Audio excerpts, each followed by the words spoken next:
right ඉතින් welcome to my YouTube channel. ඉතින් ඔයගොල්ලෝ මගේ YouTube channel එකට සාදරයෙන් පිළිගන්නවා. ඉතින් මගේ YouTube channel එක තමයි Sandaruwan Jinadasa English Academy. ඒ වගේ මගේ Facebook page එකක් තියෙනවා Sandaruwan Jinadasa English Academy. ඉතින් අද අපි ඔයගොල්ලොත් එක්ක සාකච්ඡා කරන්න බලාපොරොත්තු වෙන්නේ තවත් ඉංග්‍රීසි කතනයේදී වැදගත් වුණ අලුත් spoken pattern එකක්. එතකොට බලන්න අපි මීට කලින් අපි සාකච්ඡා කරා try to සමග try to කියන මෙන්න මේ try to කියන ක්‍රියා කොටසත් එක්ක බහුවචන ක්‍රියාපදයක් යොදමින් යමක් කරන්න උත්සාහ කරන. try to watch this match මේ තරඟය බලන්න උත්සාහ කරන්න. try to watch this film මේ චිත්‍රපටය බලන්න උත්සාහ කරන්න.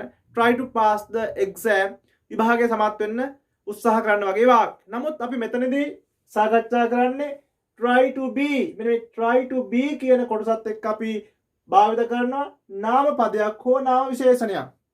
හොඳට මතක තියාගන්න මෙන්න මේ try to be කියන කොටසින් පස්සේ සාමාන්‍ය ක්‍රියාපදයක් එහෙම නැත්නම් අපි කරනවා, කනවා, නටනවා, බොනවා, එහෙම නැත්නම් යනවා, එනවා වගේ කිසිදු ක්‍රියාපදයක් මෙන්න මේ try to be මෙන්න මේ try to be කියන වාක්‍යයෙන් මේ කොටසින් පිටුපස්ස අපි යොදන්නේ නැහැ. අපි යොදන්නේ මොකද්ද?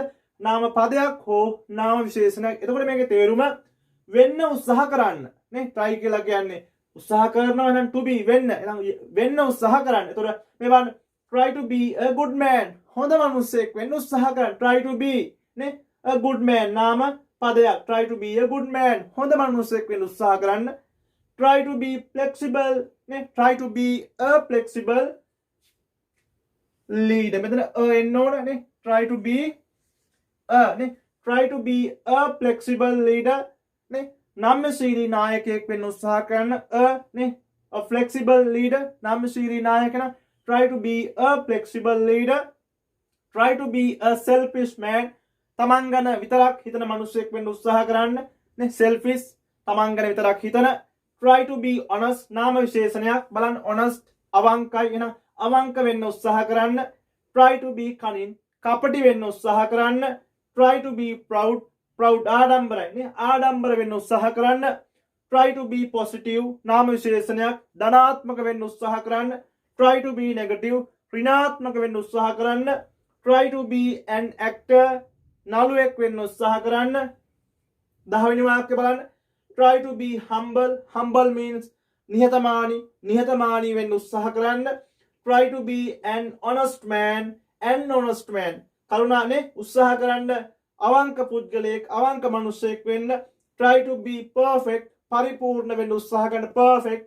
try to be a nice man නේ කදිම පුද්ගලයෙක් වෙන්න උත්සාහ කරන්න.